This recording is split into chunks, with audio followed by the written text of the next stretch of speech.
No, I haven't. I never do. It just comes out.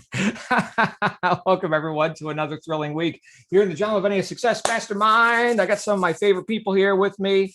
Ali, Coral, Cyril, Ego. There's Gail and Janet and Mark and Sharon and more people tuning in. Guess what we're doing today? Guess what we're doing? We are finishing Psychocybernetics, Maxwell Mott's 9 o'clock tonight, 9 p.m. Eastern U.S. time, chapter 14 through conclusion.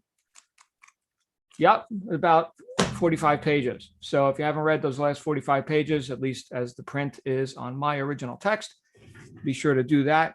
Chapter 14 through conclusion. Of course, on Wednesday, we have the amazing, illustrious, and most awesome Mandy Anderson with Books for Britain. And I think they're running a week behind, but they're going to have to catch up because next week we're starting, as requested, the most weird thing I've ever done, the most weird book review. I've never reviewed this in public. I've reviewed it myself a couple of times, just to myself. Can you guess which book we're doing next? Thanks to Julia's recommendation. Can you guess?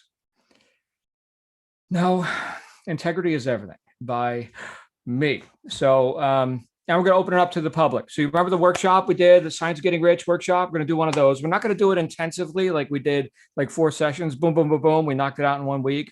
Monday, Wednesday, Friday, Monday. We're going to just do it like normal, like Monday nights, but we're going to open it up to the public and let's see what happens, right? It's kind of, I feel a little bit sheepish saying, hey, everybody, go out and buy my book because we're going to review it. It's kind of an interesting thing.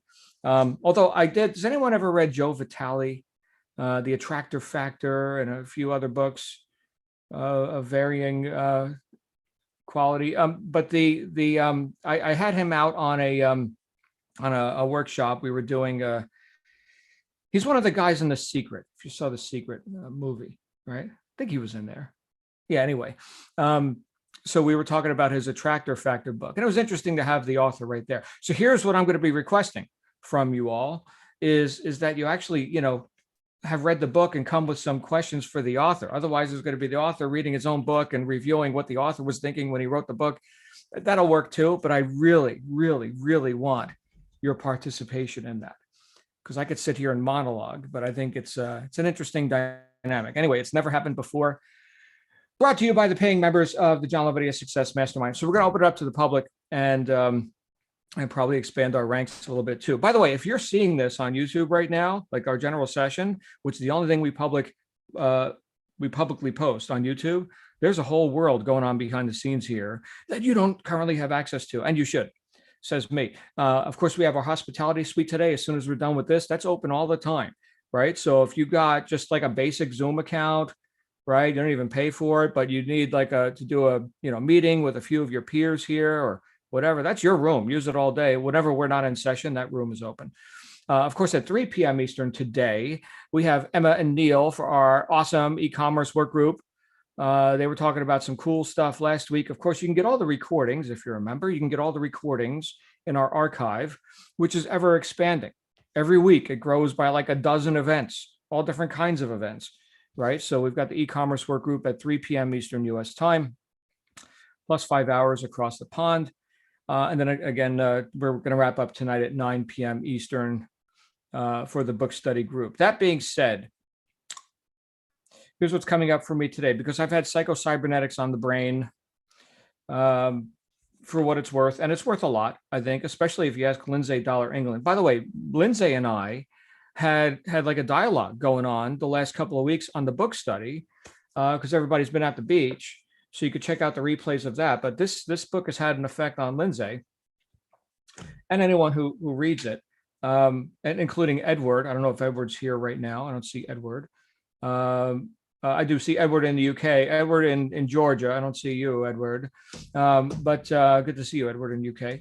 But there's a few things, a few reminders that I think are probably appropriate to remind ourselves of right now, even though it's not book study time, because this stuff is for use. In fact, everything we do here is for use.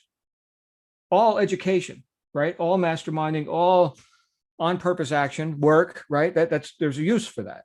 And so with that, there's a there's, I think, a plurality or perhaps a majority of people who look at personal development as something here in the compartment over here. And I'm going to go do that. It's my study time, or it's time for my meditation. I'm going to go get lofty or something. And, okay, now I'm done with that. And now let me get back to my same outworn patterns and habits of ineffectiveness that got me this far, but not further, right? So there is use in life for things like compartmentalization, but there's also use for things like infiltration, deliberate infiltration or proliferation of principles, yes, principles, into waking hours, common hours, like the most mundane crap that you do every day without even thinking about it. And that's the point.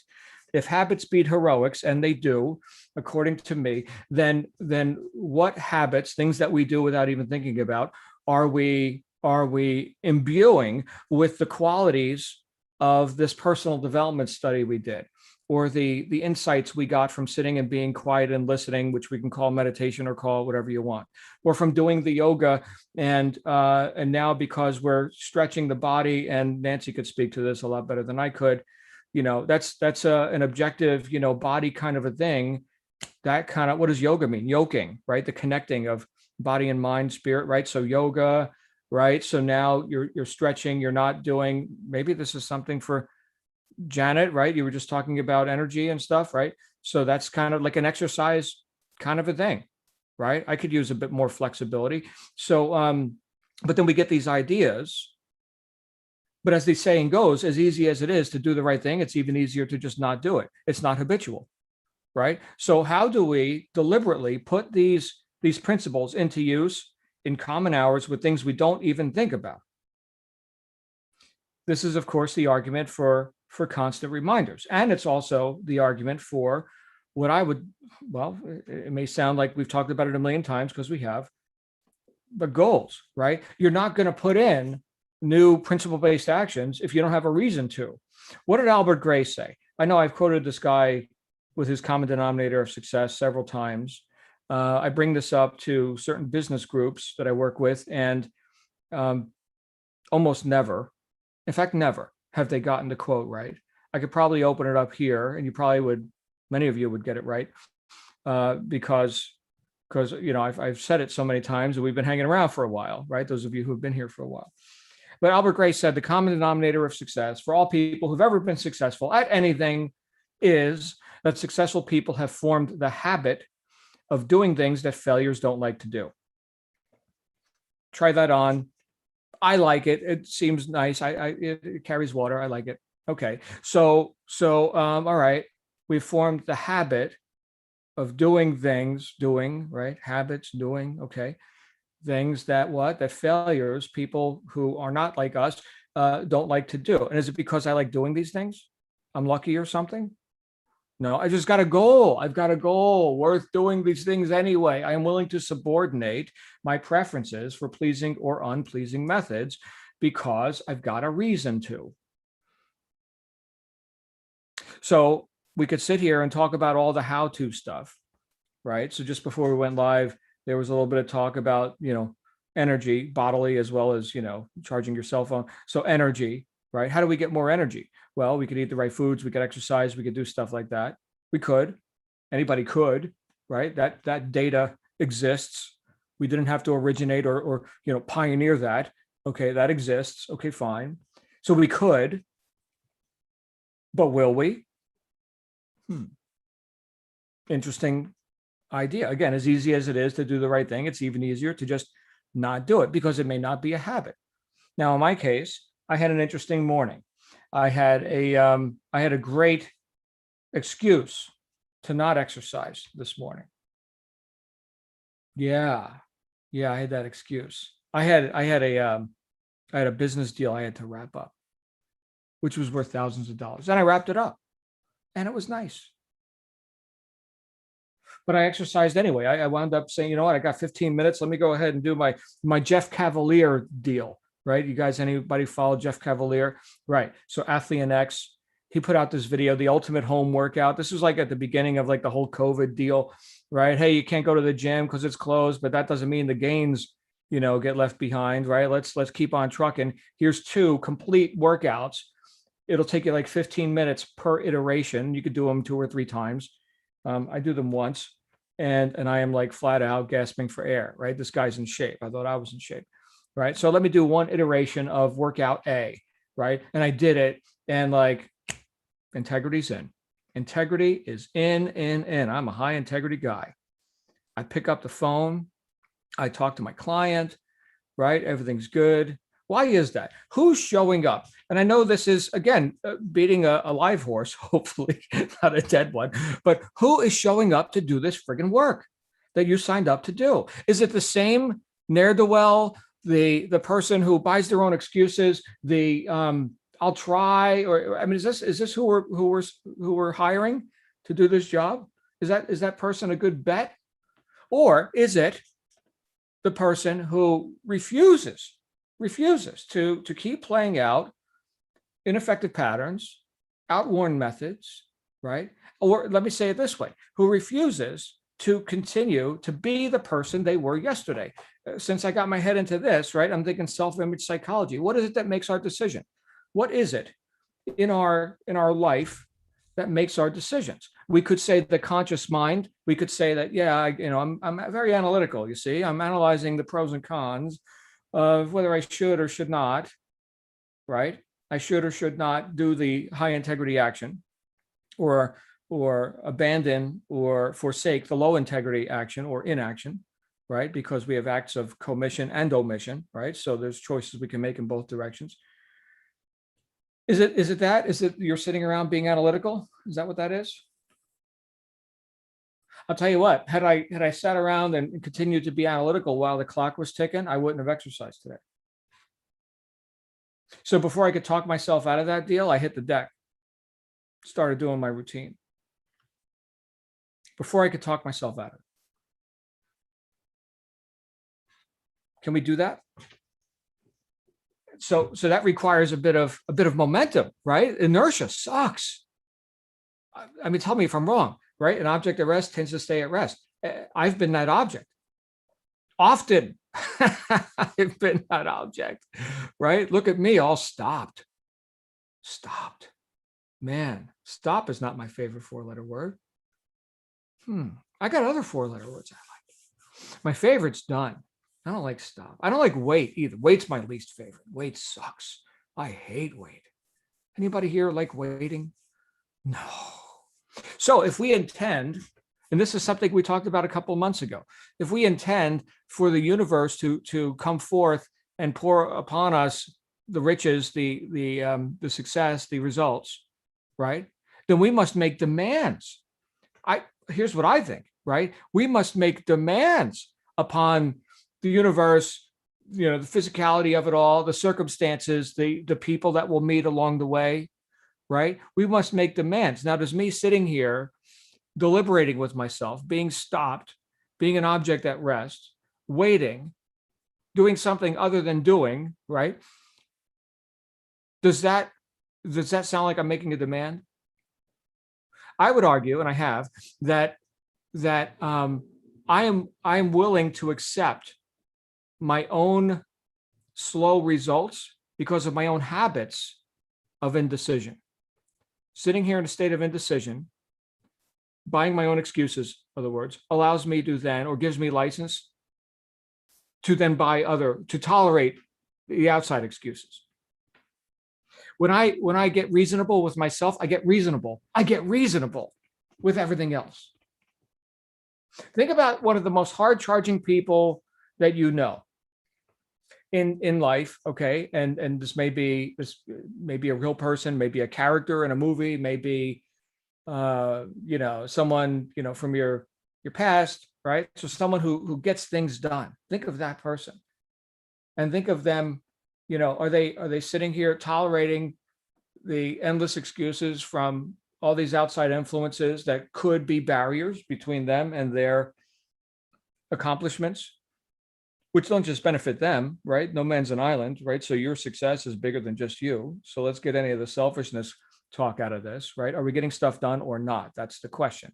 Okay. And are we tolerating our own excuses, and therefore the excuses that influence that we could tolerate that are outside influences? Are we reasonable with ourselves and therefore reasonable throughout? You see, we're talking about, wow, this is interesting. I didn't know this was coming out of my brain today. Interesting stuff. Actually, it's not even coming out of my brain. It's coming through my brain. I'm not sure where it's coming from, but I talked about permeating or proliferating or right, kind of leaking out into all areas of life rather than compartmentalizing. This is what I'm talking about. This is what I'm talking about. If I'm reasonable here, I'm reasonable there. Ralph Emerson, to quote him again, he said, "Of what use to make heroic vows of amendment if the same old lawbreaker is to keep them?"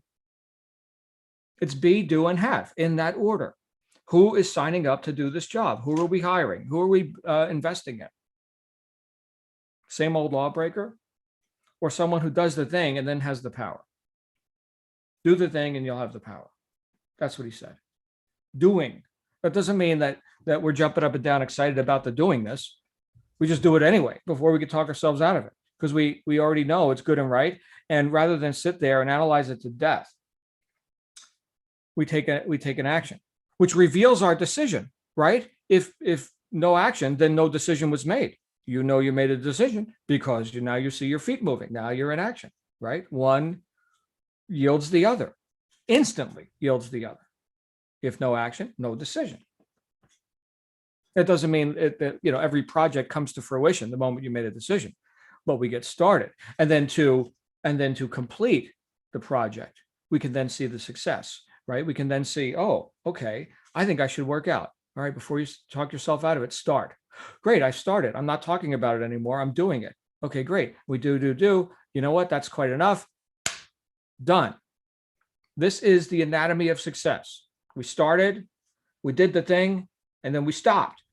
That's called done. Okay. So success, right? And now I can bitch and gripe about it. I had, in fact, I did this for fun, where we had a little bit of a rainy day. Thank God. Okay. So we had a little bit of rain here in Arizona, and my wife and I get up, my secret weapon is Shannon, right? We get up at 5, which is like the best time to walk because sun kind of crests over the horizon around 5:30. Okay, because we don't do daylight time here, so we're on standard mountain time, and so we're out there before crematoria hits. Anyone ever seen the Chronicles of Riddick? Great book, or not book, great movie. Vin Diesel, and they're on this prison planet called Crematoria, and it's like freezing cold at night. It's all like burnt rocks and stuff, because in the daytime the sun comes and it's like it melts the rocks, like it's lava. You can't be on the surface. You'll just burst into flames. And so it's like crematoria. Anyway, there's this interesting escape scene. If you're into action movies, Chronicles of Riddick. Oh my goodness. It is up there in like the top, 5 of all times. What the hell was I talking about? Right. So we had a little bit of rain, clouds. Call the press, ladies and gentlemen. Oh, look, the ground is a little bit wet. And it wasn't like a monsoon with lightning. That's coming next month. Okay. But we were kind of like, walk or whatever. And so we did the walk. It's like, hell yeah, I'm walking. I'll walk alone if I have to. Right. And so that inertia was overcome because one of us started moving and the other one started moving as well. It's nice to have an accountability partner. Right. And so we did our walk. 45 minutes, whatever, walked around the lake, the duck pond, quack, quack, right? We did the whole thing. We got back. And then immediately I started bitching and griping, as a joke, kind of, oh, I don't want to take a walk today. Oh, this sucks. Oh my goodness. And we got a little laugh out of it. Done. Bitch about it all you want. So can we just kind of shift? Can we shift that high integrity action into the front of the griping? I mean, you have license to gripe. Go ahead. Just do it first and then gripe about it. Fun exercise. Anyway, where am I going with this? I'm seeing in the chat, Stuart, our friend, the Llama King, completely changed topic. I'm done with that topic, by the way. The floor's open. If you guys want to come out, raise hands, whatever. But yeah, Stuart had 2 successful surgeries back to back. I know we haven't seen Stuart live in person here in a while. In fact, when I talked to Stuart the other day, it was on the summer solstice, so the 21st. And he said, last time I hosted a session in the mastermind group was the winter solstice. I was like, my goodness, it's been 6 months. Okay. Well, anyway, prepare for Taos, New Mexico llama trekking, because that guy is recovering and he will be, jumping over canyons here pretty soon.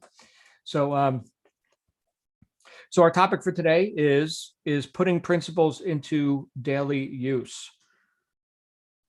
Who's got some thoughts about this? Hopefully everyone has some thoughts about this, because hopefully this is more than just, entertainment. Yeah, I miss Stuart too. He'll be back. And Leah as well. I was in calm with Leah, and she was like, yeah, he's rocking. He's doing good. All right. Anybody got some thoughts on this? Come on out. Or what principles can we put into daily use right now? What habits can we form deliberately before we talk ourselves out of it? Because our goals, as it relates to our roles, right, our self-image, is such that we are willing to get out of our own way and abandon some of our habits, some of our best thinking, which did not bear fruit to the degree that we would like. Virginia, the cookie queen, is upon us. Virginia.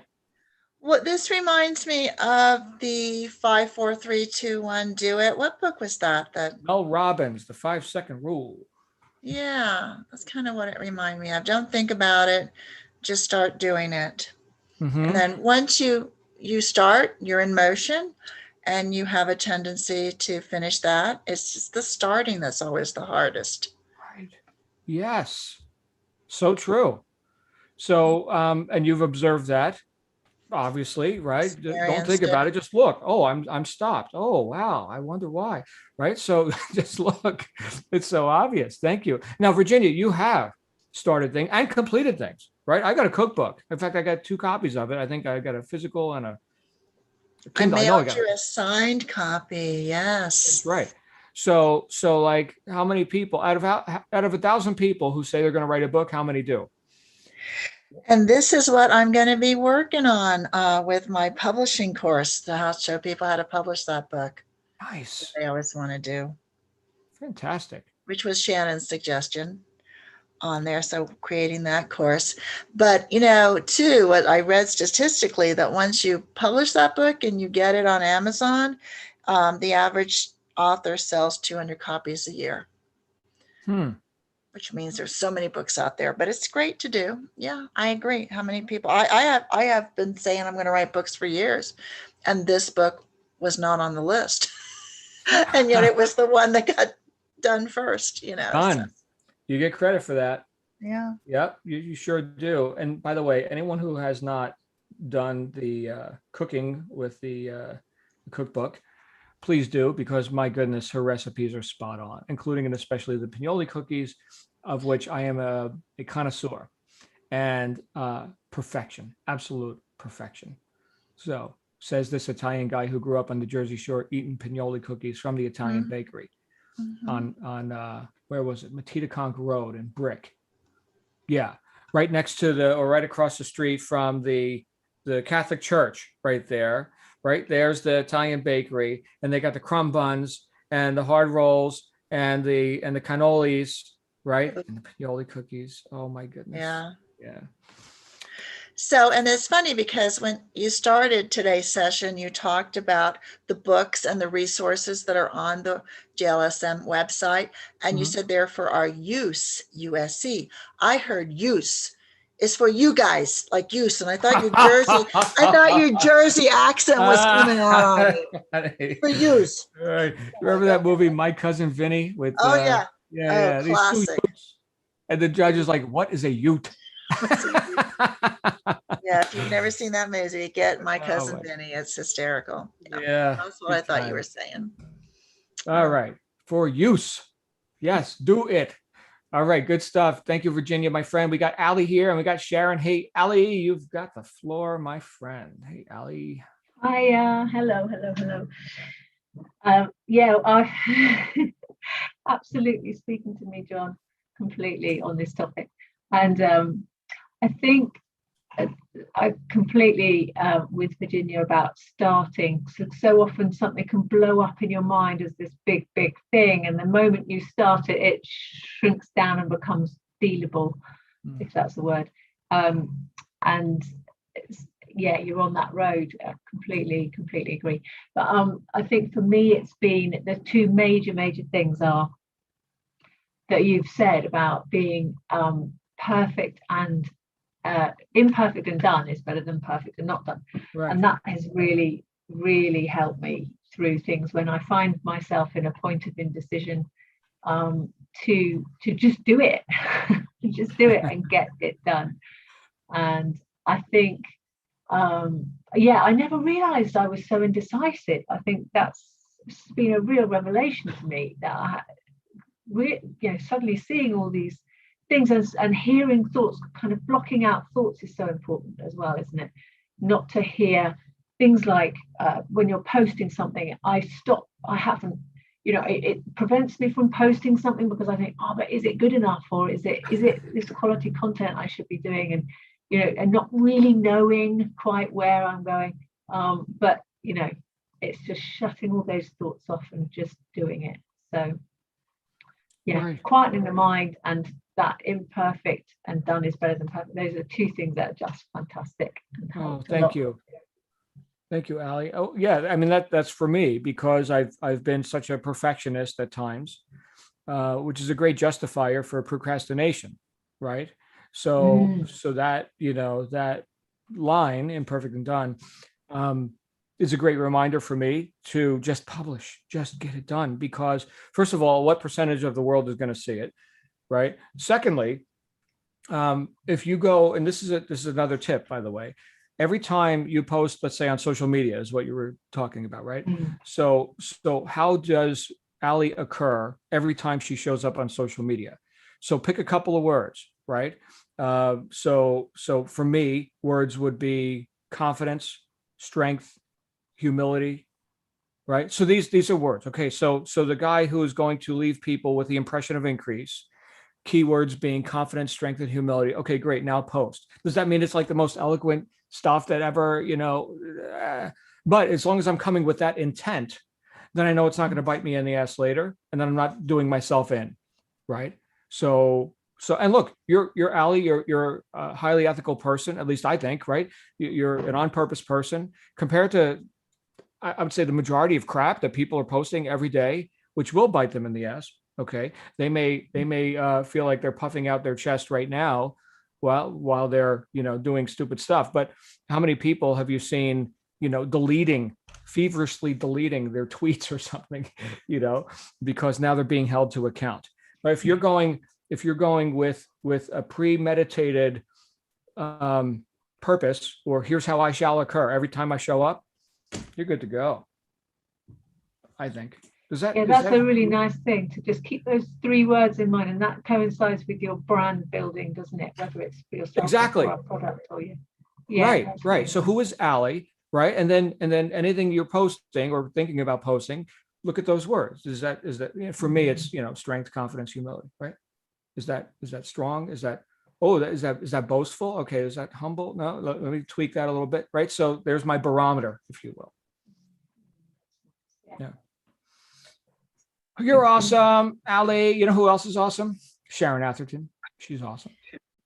Wow, guys, where to start? From Virginia setting goals to Ali having all these thoughts going through her head, and John, the integrity that you speak of to get those thoughts out.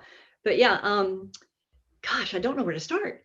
Ali, for me, it's all these thoughts going through our head and taking captive that one in the moment right now. Which one do I need to address? Just prioritizing. But John, doing it with integrity so that things don't come back to bite.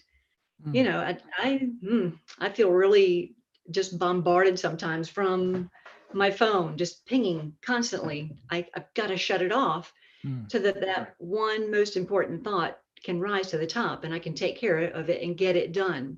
Whether it's I need to get dressed and go outside and do my walk. It's going to take 30 minutes, but during that 30 minutes, I'm nurturing my body, but I'm also nurturing my mind by listening to a book, a podcast, whatever. So it's really hard, I think, for most of us to isolate that one thought, which is going to lead to getting our goal accomplished with integrity. So it's all linked together, but again, I just feel like we're so bombarded every day with so many things that need to be done, good things that need to be done. But is it the most important thing to move us forward? I'm working on a project, and I'm pretty fearful about reaching out to people, kind of cold call kind of things, or even reaching out to friends for fear that they're going to think I'm, launching into this weird new thing and I want to, pull them into my world. Well, I'm doing it from a point of I want them to benefit from what I'm learning and what I'm researching. It might be passive income that I want for them, for their children. I want to pass to them what I'm learning. So I'll hush and stop right there. Beautiful. And so, Sharon, Shannon, myself, others here, Glenn Henderson, and it sounds like, networking, now I'm going to be reaching out to people and showing them perhaps an opportunity or something that I'm enthusiastic about. We've got a lot of experience with that. And what you mentioned, the integrity, which is a character, that's part of your character. It's not a personality. It's not a script. Okay. That's character, right? It's the high integrity person who can then flow into that conversation without attachment, with intent, but without attachment. Big difference. Okay. You intend to deliver those benefits. You intend to enlighten the person who does not know these benefits that could be theirs, which you discovered, right? No attachment to it. Anyway, we can talk more about that, but yeah, we've been down that road for a long time. And, the other thing you could do is just be like, hey, I got into this weird thing. It's kind of like a cult, and I think you'd love it. Can I show you? And they'll laugh, right? So just kind of like break state and be like, hey, but an attached person couldn't do that, right? Attached person doesn't have as much wit about them, right? They're so attached, right? Like a rat looking for cheese. I need, trying to get. Yeah. So character has so much to do with that. And you're a nice character, I think. Yeah. I think she's a nice character. What do you guys think of Sharon? She's pretty great. Coral, what do you think? Let's get Coral. She's a character too. Hi, Coral. Hi, John. Hi, everybody.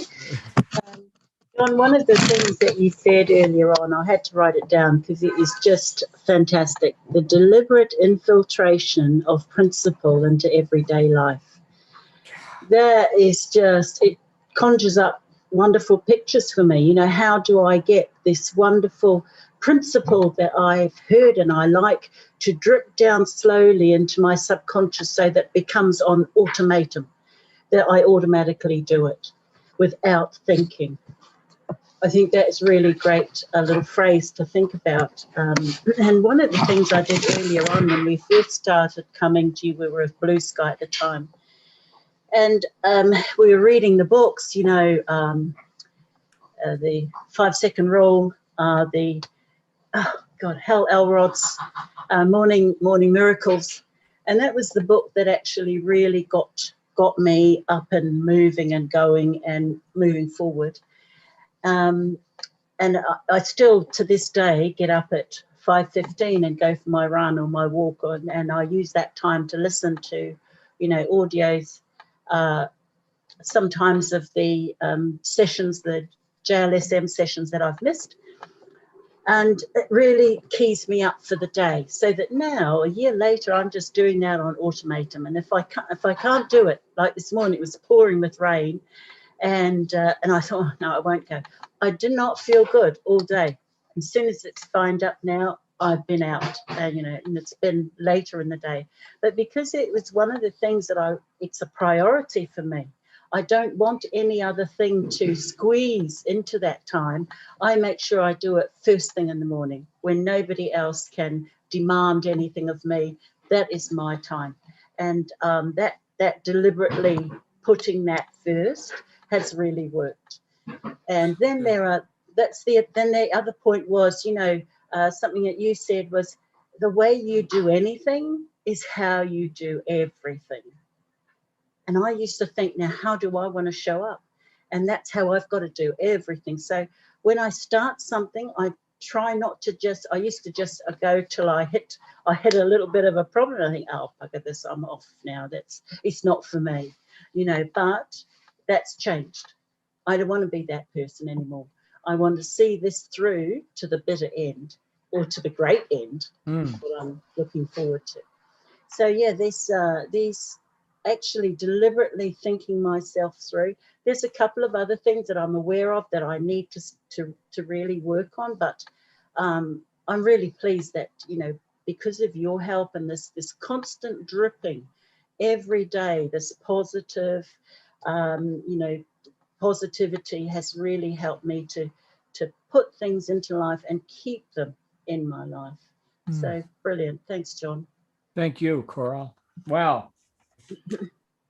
So yeah, I never know what we're going to talk about until I hear it come out of my mouth, and exactly what I needed to hear too. So thank you for the validation, and so glad that that we do get together on this daily, regular basis, because my goodness, I need reminders all the time. Brilliant. Anybody else? Anybody else want to be brilliant? Come on out and show us how brilliant you are. Floor's open. Floor is open. Again, we do have our 3 p.m. Eastern US time with Emma and Neil. So tune in for that. Emma's here with us right now. I don't see Neil, but and then we do have our 9 p.m. Eastern conclusion of Psychocybernetics with Maxwell Moss. Anybody else today before we wrap up? Going once, going twice, and we are done. I will see you all at 9 tonight. I'll be back with you. I do have other engagements, so I won't be on with, live with Emma and Neil, but do tune in. It's going to be fun. And if you're doing e-commerce, that's where you want to be. So I will see you all again real soon. Thank you for being here. Let's have an awesome week.